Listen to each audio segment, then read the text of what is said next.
Hi Aquarius, welcome to your March 2017 General Tarot reading. It's Raina here. Thank you for all your comments. I just want to let you know that YouTube has changed the way that it reports or alerts us. So sometimes I don't get your comments right away, if at all. And I do apologize if I don't always acknowledge people. Sometimes I see them when it's been quite a bit of time has gone by, but I do appreciate them. I try to respond to people when it seems appropriate, and regardless of whether I respond or not, I do appreciate your comments. And the other thing I wanted to talk about briefly is some of the transits in March. In a recent video, I already mentioned this, that Venus is retrograding on March 4th at 13 Aries. So for Aquarius, this is your third house of communication, going back into your second. So in anybody's Venus retrograde, it could be that you hear from somebody from your past, could be through the internet, and that actually that's something that Aquarius is also connected to with the 11th house. The 11th house and the third house. Third house is the natural ruler of, Gemini is the natural ruler of the third house, a fellow air sign. And so these are both communication houses in their own ways. And so you resonate a lot with that. So, that should be a nice time for you to explore areas of people from your past in an electronic way.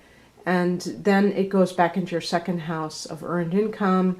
That could be money issues related to your job, or it could also be connected to, even that other person. If you hear from somebody, you might have issues thinking about how you value yourself. And that may provide you with some kind of information to decide what to do about a particular situation. If you do kind of reunite with somebody, it's not necessarily something that was good the first time around. So you may have to kind of look at it from a philosophical point of view and say, do I really want to get back into this? Do I deserve better? Is this person going to provide better for me? And so the other transits are the full moon is going to be in Virgo, and this is happening on March 12th. And for you, this is going to fall in your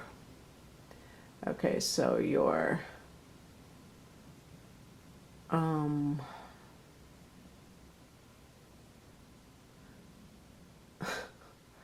trying to do the math here. Yeah, it's the 8th house, I guess, because I'm just doing this, just in my mind. So the 8th house, full moon in the 8th. This could be that you hear something or find out something about an inheritance issue, or it'd be some kind of a money thing that's coming from outside of you. So it could be a spouse gets a raise, or because it could be a boost with a full moon. It could be an abundant time, but coming from an outside source, money that you don't earn. And at the end of the month, there's going to be a new moon in Aries. And again, that third house activated.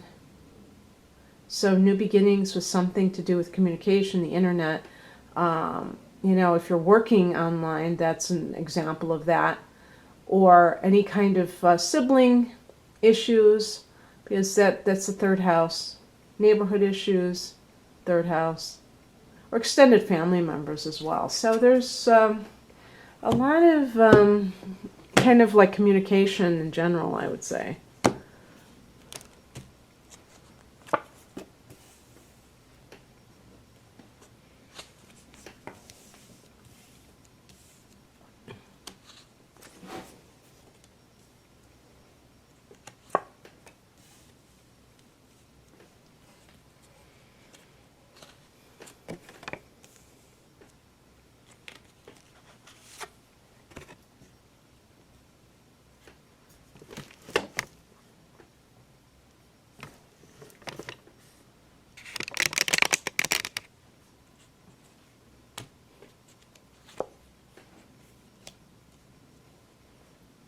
Okay, so this is a general reading, so can be about anything.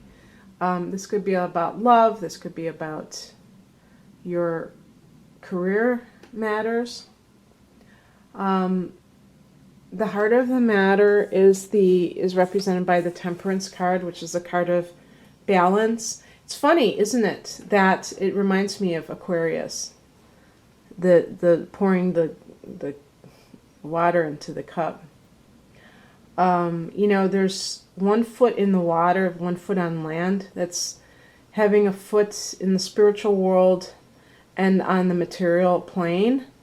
So that's the type of balance, one of the types of balance. And Aquarius, what that would be saying is that at the same time that you're attending to practical things, you're looking at life from a spiritual perspective. In the month of March, as the month begins, the sun is in Pisces. Pisces is your second house of earned income. So you're going to have, and I don't have my ephemeris out, but you have these personal planets traipsing through the second house, okay? I'm talking about transiting personal planets in that second house of earned income. And of course, as I said before, Venus is going to go back into it because Venus has already gone through there, I believe, at this point. It's probably in Aries right now as we speak. Not sure, but in other words, it has been going through this house for you. Venus in the second house is in its own house. It rules the second and the seventh houses. But the second house is a house of earned income, and Venus can bring money there. So whatever's happening, even if you're having a lot of career situations, or just like thinking in terms of what it is that you're trying to do, you still are remaining spiritual about it. And I connect the spirit with love and with creativity. So we do have in the past position the Page of Cups, which can be a card of, it can be a water sign individual, could be a child that's sensitive, if you have a very sensitive child, that may have been a concern of yours, and you were helping this child to become more balanced if they had like kind of mood disorder. But if it's not a literal child, it could be a mentality. Sometimes this can be a person, I would even say specifically a Pisces, just looking at that fish, any kind of water sign, Pisces, Scorpio, Cancer, but the mentality of somebody who's very innocent, dreamy, artistic, gullible, impressionable. And if that's a facet of you, then now you're more balanced, because that's the past. And the reason that you were in that dreamy state was due to, and we're going to that being reunited. This is a card of reuniting with somebody. It can be a card of making a commitment, a deeper commitment to a relationship. But it's definitely a romantic situation. But it could be even in the work world, where you went back to a certain place that you were working at before, and you did so because maybe you were being naive and you thought that you were going to be able to, that something would change. See, the Page of Cups can be somebody who is believing what someone is telling them. It doesn't mean that it's all great. I mean, it could be that someone is selling you a load of crap, really, and you're believing it because you want to believe it. The Temperance card, by the way, can relate to Sagittarius, so it could be somebody that's a Sagittarian. But in connection to business, you may have more of a balanced perspective on whatever you're maybe before you were a little bit too idealistic about something, and now you're kind of, you kind of know the drill, you know what's happening. And to me, it almost suggests that you're going to separate from this situation, even if you got back together with it recently, because what the higher message is the Hermit card. And so whether this is a relationship or whether this is in the workplace, you may realize that something is not quite right, and maybe you gave it another chance and it still hasn't changed, and so you're gonna do some soul searching about it. And this card can also just point to, even if you're in a relationship with somebody and you're not leaving them at this point, you are thinking about it, and you may be kind of distancing yourself from that person. And you're not doing so maliciously, you're just doing so in order to kind of gain a perspective without having them kind of influencing you, so to speak. But what crosses you is represented by the Queen of Pentacles. So this is like a challenge position kind of a card. So I'm reading it in the reverse position. And this is funny because the Queen of Pentacles in the upright position is somebody who is very financially stable and, you know, or prosperous, and they have their own, they're self-sufficient, and they have this wonderful light, you know, it's being in the lap of luxury, so to speak, but it's like kind of a home energy, like really nice surroundings and everything like that. In the reverse position, it could be that you are placing too much emphasis on material possessions, which I kind of laughed because I don't see Aquarius doing that in many cases, but, you know, Capricorn is right next to you. You could have, you know, Mars in Capricorn, Venus in Capricorn, and you can be overly concerned with those matters. And that can lead you to, unfortunately, place too high an emphasis on them and make decisions based on them, you know, whether it's in a relationship. By the way,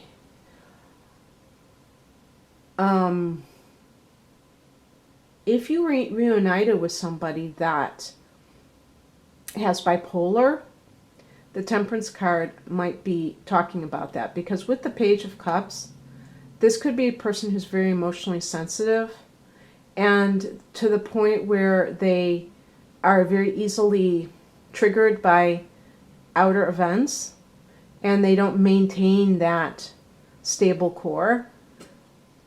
If you know, and this may be somebody that either you decided to commit to, or that you have reunited with, you may have kind of realized, oh my God, this person is, you know, they go through cycles, and sometimes they're very happy, they're on top of the world, and then other times they're, you know, inconsolable. And the thing about it is, if you're dealing with that, don't sweep it under the rug and not look at it, because you know, you're going to end up being their caretaker. And there's nothing wrong with taking care of somebody, but if you've just gotten committed to a relationship with them, it's not going to be the typical partnership where each person is kind of, you know, helping the other become more self-actualized. They could be dragging you down. That's what I'm trying to say. And you have to decide what you want to do about that. The advice, or what's coming in, is the Lover's card. I think in this particular context, it's a choice that needs to be made. Probably whether you're going to, in fact, stay with this person. Another thing, too, is with that Cups energy, it would be a unless this is a Gemini individual, because this card relates to Gemini, if there's somebody in your life that comes in that's Gemini, that might be featured. But if the person that you're involved with is a water sign and you're an Aquarius, you may not realize this now, but your emotional natures are quite different, and it could end up being problematic at some point, because Aquarius tries to be logical, rational when they are dealing with life, analytical. And if you're dealing, like, for instance, with a Pisces person, they are coming at life with their heart wide open, and they don't care about logic. It doesn't mean anything to them. So if you get exasperated because you're dealing with somebody, if you think that they're like a drama queen because they are always, feeling a sense of, I don't know, frustration about life, or that something isn't going their way, and you feel like they need to get over themselves, you have to realize that you're pairing up with somebody who is naturally like this, and maybe you need to decide whether or not that your emotional natures are compatible, because it's not really fair to ask people to be different than what they are. They can't help it in a certain way. Obviously, being positive is always a good thing, and not feeling like victimized all the time. That certainly is true, should be true for anyone.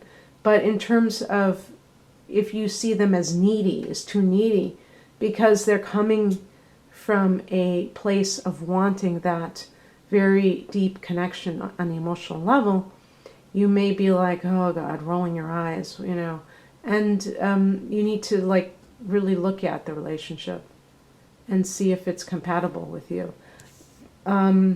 Also, in business situations, there might be a chance for you to partner up. I'm seeing a couple of chances in this. So maybe you are doing something on your own and you're going to find somebody that can work with you. Maybe you were planning on working alone and you realize that you would rather work with somebody else for whatever reason. The outcome is the Ace of Pentacles. For anybody looking for a job, this is the card of a job offer. It could be, receiving money that you didn't expect, kind of a windfall. And it could be the beginning of a solid new relationship. Sometimes this, by the way, this could be an earth sign individual. I didn't say that. Virgo, Capricorn, Taurus.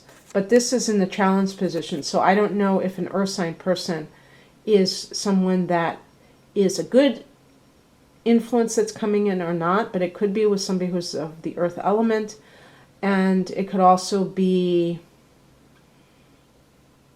I said you could get a windfall. It can just be, I think good health would be featured. Anything positive about the body or anything, those kinds of things that relate to practical matters, new beginnings in those. So, it's a very interesting reading. The Hermit card is connected to Virgo, so I don't know if anyone knows a Virgo that they would be involved with. Oh, and of course we do have a Virgo full moon, so that may be that Hermit card may be talking about things shifting at the time of the Virgo full moon on March 12th. So that might be a timing issue. So anyway, very interesting for you, Aquarius, and I hope you enjoyed this. If you'd like a private reading, please click on the link below. Otherwise, have a great March. Bye.